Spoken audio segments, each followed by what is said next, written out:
Destroyers e fuzileiros navais dos Estados Unidos estão próximos à costa da Venezuela por conta de uma estratégia antinarcóticos. Será que é isso mesmo? Bom, quem vai esclarecer para a gente essa pressão aí dos Estados Unidos próximo da Venezuela é a Bruna Bufara aqui no Plantão do Meteor.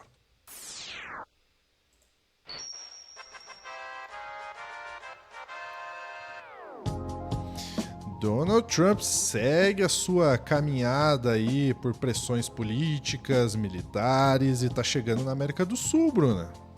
Pois é, hoje aqui, gente, eu vou trazer esse contexto da Venezuela, mas a gente também vai falar um pouco dos Estados Unidos em si, tá?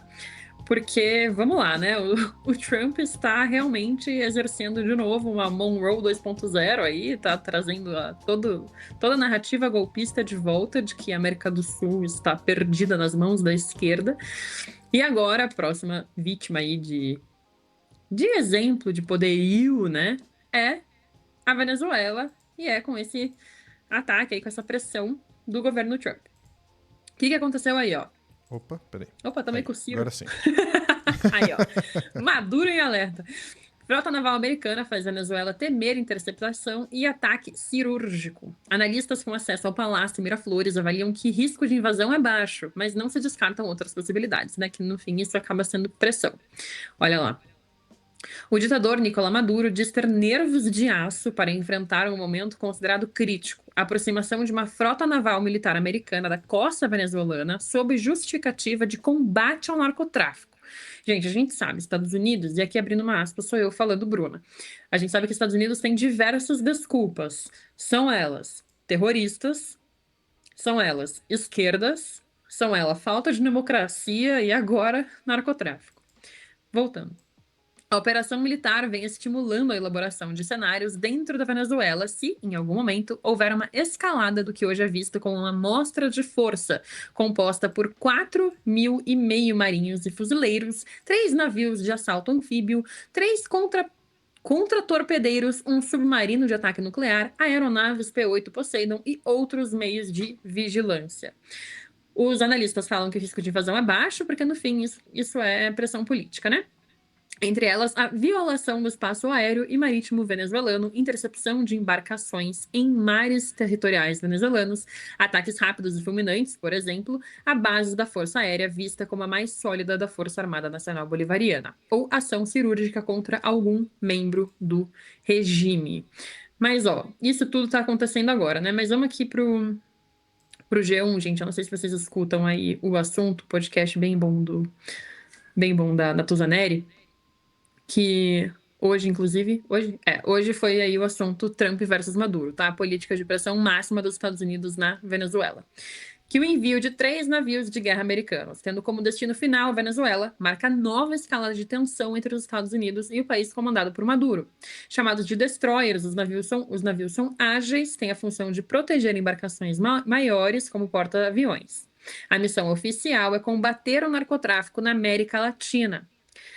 Em resposta, Maduro prometeu defender a Venezuela, claro, o país é dele, e anunciou a mobilização de 4,5 milhões de milicianos, número que alguns analistas consideram inflacionado. Deslocamento militar gera preocupação na América Latina. México e Colômbia rechaçam a intervenção, e o Brasil expressou preocupação com a presença dos navios. Aí aqui a gente chega no conceito narco-estado, tá? Para Paulo Velasco, que é professor de política internacional Barará e um dos autores do livro Barará, avalia que as ações podem ser jogo de cena dos dois lados. Depois, o professor do Instituto de Estudos Estratégicos da Universidade Federal Fluminense explica o conceito de narco-estado e se Venezuela já está inserida nesse tipo de governo. Porque a desculpa do governo Trump de alguns meses para cá é de que o Maduro é envolvido com o narcotráfico. A gente pode ir para a matéria do UOL agora. Eu tô trazendo todo esse contexto, gente, que já vem de uns tempos, para a gente entender o que está acontecendo agora. Olha lá. Washington e Caracas não mantêm relações diplomáticas bilaterais formais desde 2019, no primeiro mandato de Trump. O rompimento ocorreu quando a Casa Branca reconheceu o então líder da oposição venezuelana, Juan Guaidó, como presidente interino do Brasil, depois da Assembleia Nacional Venezuelana não reconhecer a reeleição de Maduro. Na época, Estados Unidos impuseram diversas sanções contra Caracas e Trump chegou a falar que uma intervenção militar era uma opção para mudar o regime do país. Durante o governo Biden, o governo americano seguiu rompido com a Venezuela. Então a gente vem desse histórico de relação internacional entre os dois países que está completamente deteriorada.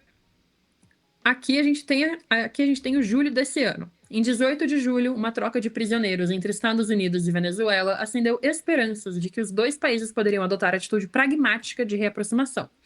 Mas a situação deteriorou. Uma semana depois, o governo americano classificou o Cartel de Los Soles como organização terrorista internacional e afirmou que ele era liderado por Maduro e uma ameaça à paz e à segurança dos Estados Unidos. Pois é.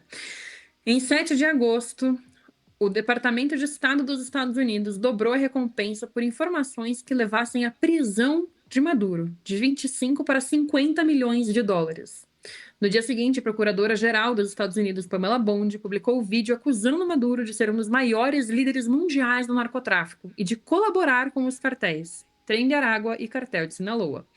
Então, o governo americano, no momento, acusa o regime de Maduro de ser não só ilegítimo, mas como um cartel narcoterrorista. Então, aqui que eles usam a ideia de que a Venezuela seria um narco-estado, agindo em função do tráfico, o que é uma denúncia incrivelmente pesada e difícil de se manter.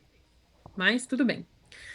Olha lá mais para baixo. O uso das Forças Armadas do país para combate ao narcotráfico não é inédito. No governo de Bush, militares americanos invadiram o Panamá para capturar o ditador Manuel Noriega, acusado de chefiar quadrilha de tráfico de drogas. A iniciativa durou de dezembro de 89 a janeiro de 1990 e ficou conhecida como Operação Justa Causa.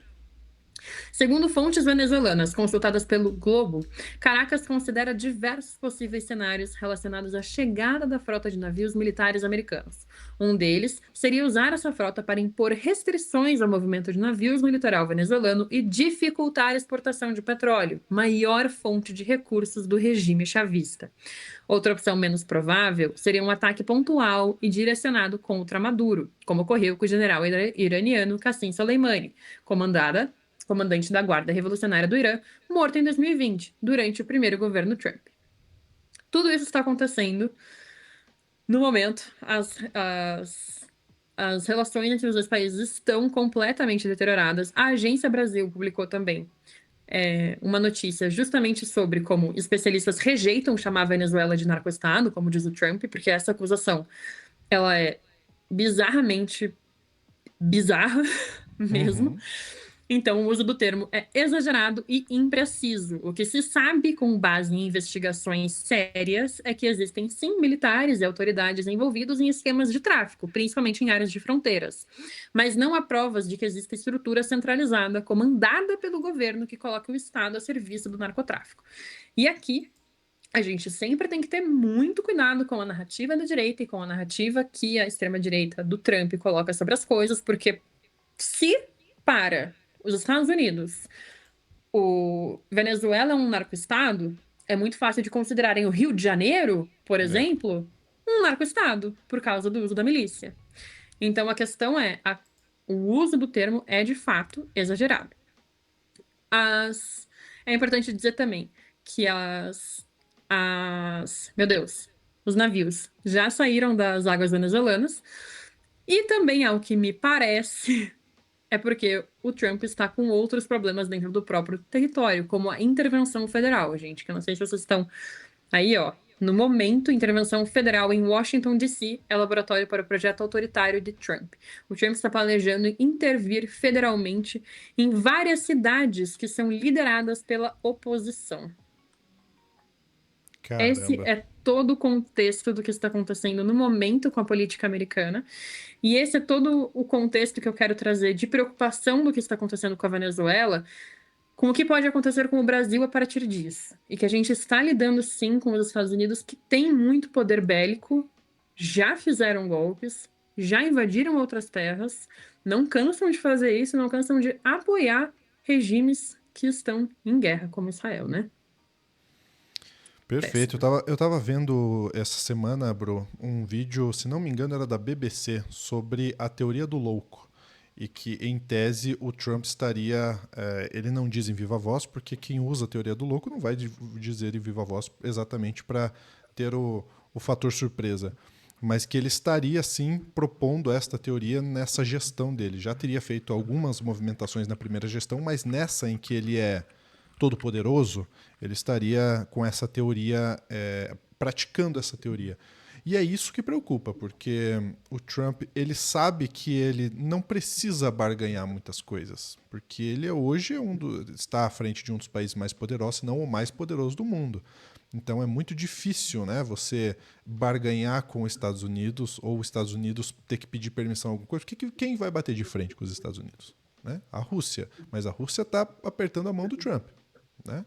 Então, a gente precisa, de fato, ficar de olho, porque para vir uns navios aí próximo da costa brasileira também, qual é a dificuldade dos Estados Unidos fazer isso? Inclusive, para fazer a intervenção federal em Washington, D.C., ele citou que ela tem uma das piores violências do mundo para ser uma capital. E ele cita outras capitais em comparação, e ele cita também Brasília. Pois é. E ele fez uma intervenção federal dentro do próprio país, em Washington, D.C. Ele cita Brasília como comparação. Então, a questão é, a América Latina tem que ficar bem de olho com o que está acontecendo, porque o que o governo Trump está fazendo com as sanções econômicas e em ameaça bélica mesmo, é bem claro. Qualquer desculpa vai ser usada contra vocês. Lembrando que Brasil e Venezuela são fontes de petróleo também, né? Uhum. Bom, o que você que está assistindo acha de tudo isso? Comenta aqui embaixo se você acha que o Trump vai continuar avançando aí ou se ele vai dar uma parada daqui a um tempo. Bru, ficamos por aqui, né?